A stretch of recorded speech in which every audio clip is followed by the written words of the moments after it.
Hey everyone, I'm Danny and welcome to Wizardry Workshop.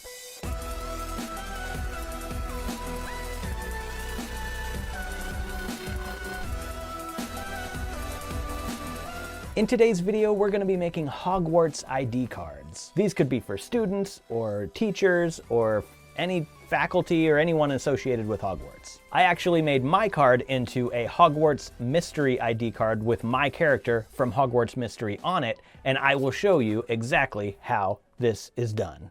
Speaking of Hogwarts Mystery, a huge thank you to Jam City for sponsoring today's video. You can download Harry Potter Hogwarts Mystery for free using my link in the description box below onto your mobile device or tablet. I'm also hosting my own sweepstakes where I'll be giving these Hogwarts IDs, just like the one that I'm making in this video today, customized on the inside for 5 people chosen at random, so stay tuned to find out how you can win. And if 500 people download the game using my link, I'll go ahead and pick another 5 people. And if 1,000 people download the game using my link, I'll just toss in another 10, so that'd be 20 IDs available. In Harry Potter Hogwarts Mystery, you can customize your own character, choose your own house, and live out magical moments as a student at Hogwarts.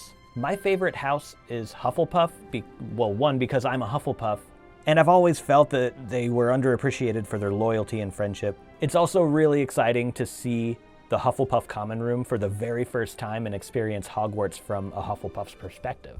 I will say though that Slytherin colors are probably my favorite. So when you download the game using my link below, let me know which house you choose and why. In the game, you can also master new spells and potions to use in classes, for dueling other students, and to progress through the story. My favorite characters from the movies are here, like Dumbledore, McGonagall, Snape, Hagrid, the Weasley twins, Dobby, and all my favorite magical creatures from the Fantastic Beasts films. There's also a big diverse cast of original characters. You can become friends with them, you can become enemies, and you can even date some of them.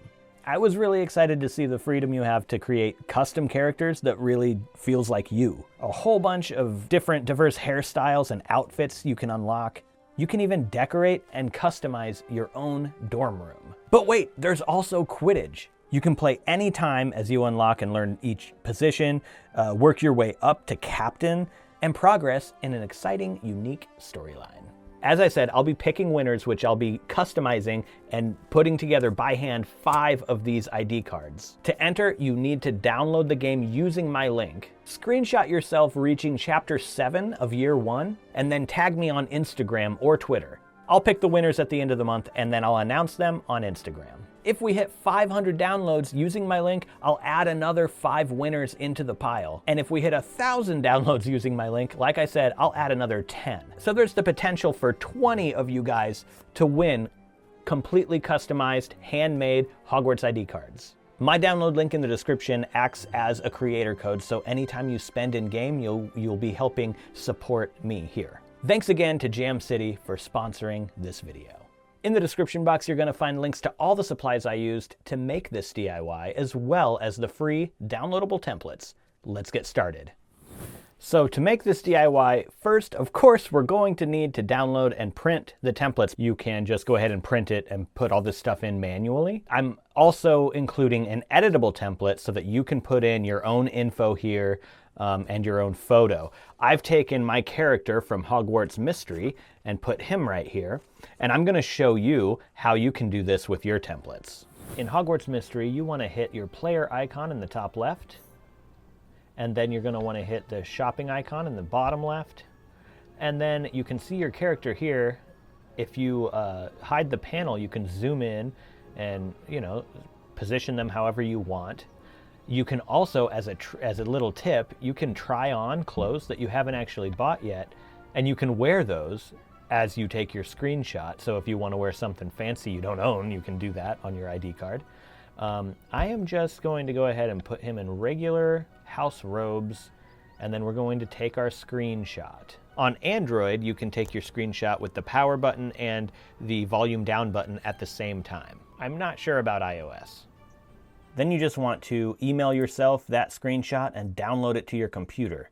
And then you'll also obviously want to download the templates. So this is what the templates are going to look like. They're going to be in a zip file. You open them up, and here's all the different files. The one that you're going to want is the Hogwarts ID editable. It's a Photoshop document that's a .psd. So I'm just going to grab that and drag it into this folder here with my screenshot. So we're just going to open the Hogwarts ID editable file in Photoshop. You can also open it in GIMP. However, the text here, if I select my text tool in Photoshop, it's editable text.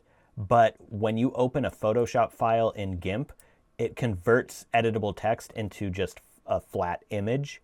So you won't be able to edit the text. You'll just have to delete the layer that the flattened text is on and then just recreate the text, which isn't, it's not much. And the fonts are free. So for this typewriter font, it's on dafont.com and it is called Adler. So you can just search for it and download it for free.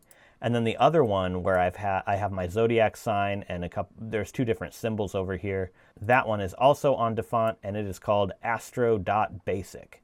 Anyways, so yeah, you'll just want to, if you're using GIMP, you'll need to download those fonts, or if you're not, you'll still need to download those fonts. But if you're using GIMP, you're recreating these text layers. The layer structure over here, I've marked the stuff that you shouldn't be editing in red, and they're all locked.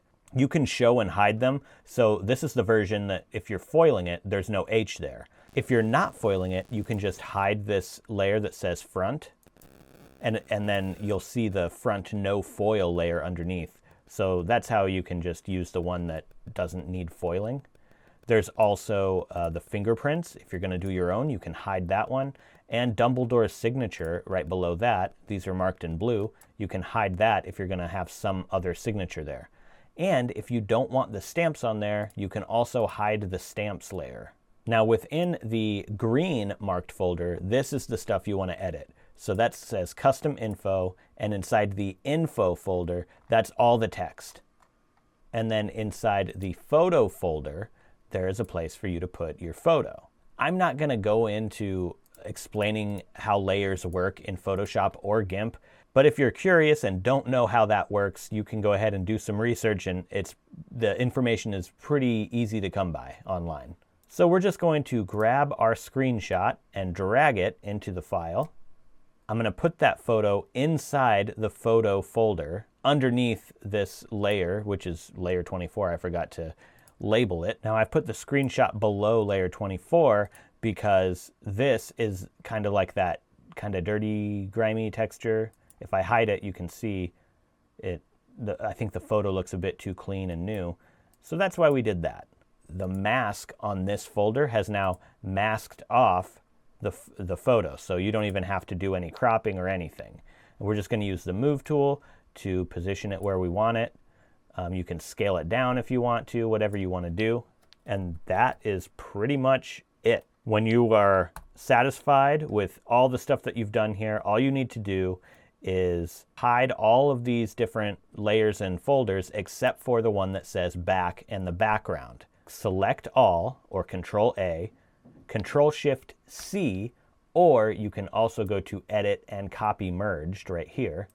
And then we're going to create a new file, and you want to make sure that clipboard is selected because that will make it the same exact size as what you just copied. I'm going to create that and then paste. Control V or Edit Paste, and then we want to right click the background layer and flatten image. Now we've got this untitled one and it's flattened and it's just the background. Now I'm going to go over to Hogwarts ID editable and I'm going to show everything again. If you're going to not do foil, then you hide this front one and just show the no foil front. But if you are going to foil it, you got to make this visible. So let's pretend you're not foiling. So that's what we've done here. And then you just right click the background and flatten image. So now you have a flattened image. All the layers, have flattened into one image. That's what that means. And then what we're going to do is File, Automate, and PDF Presentation. Click the Add Open Files, and that will add your Hogwarts ID editable and then the untitled one, which is the back of it that you just created. And if we click Save and then navigate to whatever folder that you want to save to, and just, I guess, call it Hogwarts ID Customized, or whatever you want to call it, and save. It will bring up this, usually the settings that are already selected by default are what you want, so just click Save PDF, and that should do it. So now if we take a look in our folder, we've got our Hogwarts ID Customized, and if I open this PDF up, here's what it should look like. It has your customized ID, and if you go to the next page, it's going to be the back. So it's a multi-page PDF with the front and the back, and now it's ready to print. Depending on which style you choose to go with, if you are doing gold foil, then there are files that are missing certain parts because we're going to print over that and make it gold foiled. So there is a Hogwarts H right there. Here is what the file looks like for the Hogwarts H, and as you can see, if we stack these up on top of each other, it goes right in that spot. What we want to do is print this with an inkjet, feed it into our laser printer, and then print this H on top of it with a laser printer. I go into more detail on how I accomplish this and make sure that I get things lined up properly in a previous video, so I'm just going to link to that for how you can print this out. But when you're done, it looks like this. Now we're going to do this same thing with the cover of the Hogwarts ID. So here's the cover. This is printed on cardstock, but I've done the same thing, and the black parts here are printed on top of the inkjet print with a laser printer. This is printed double-sided on plain regular paper, and this is cardstock, like I said, also double-sided. I am going to use my Cricut to cut this out because I want that really cool shape right there. The Cricut is a die cutting machine, so there's Cricut, which is what I have. Other people have one called a Silhouette. I'm not sure of any other brands. Those are the only two I really know of. But they're really handy when you do DIY projects with paper. If we peel this off after it's cut, there we go. Wonderful. I don't feel like I use my Cricut enough on some of these projects, so yeah. Next, I just want to cut off these two little disclaimers here on the sides before we do our foiling. So now we can get this ready for foiling. If you need more details about this process, like I said, I've done it in a previous video, which I am linking to, and you can just watch the foiling portion of that video. So we'll just put our prints inside the protective folder. And then you'll want a little piece of foil to cover the H. And then you'll also want a bigger piece of foil to cover most of this ID card. That means the machine is heated up and ready to go. And then we just run it straight through the Mink foiling machine. When it's finished, the foil should have stuck to all of the parts that were printed with the laser toner. There we go. That looks nice. And then here's the inner part. Just that nice little foil for the H. So now we can take the interior part of the ID card and we're going to trim off some of the top and some of the bottom, but we're gonna leave the left and right sides as is for now. And you just wanna cut in about halfway between the border and the outside print. So just like cut in a little bit, but don't cut all the way up against the border. So that's about how much you want to cut off. Like you cut in to the print a little bit. I did leave some bleed area around it so that you can cut in a little bit, but you just want it a little bit away from the border like that. And we'll do that on both sides. Then we just need to take the cover and fold it directly in half. And then I have this bone folding tool that I use, and it really helps reinforce the folds and makes it look a bit nicer. So then we can unfold it, and now we know exactly where the center fold is. And that's going to help us when it comes to stapling. So you could use a paper clip or a clamp of some kind if you wanted to, but I'm pretty confident that I can just hold it together like this. You just want to overlap that cover so that it's about in the center of the print, so you can see a little bit on this side and a little bit on that side. That part doesn't have to be perfect, but it does need to be pretty flush with this edge of the paper.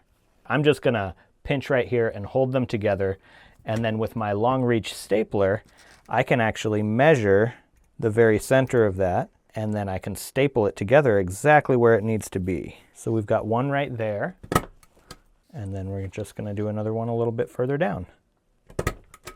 With the ID stapled in the middle, we can fold it in half with the inside kind of in there. Use the bone folder to really make it a nice crease.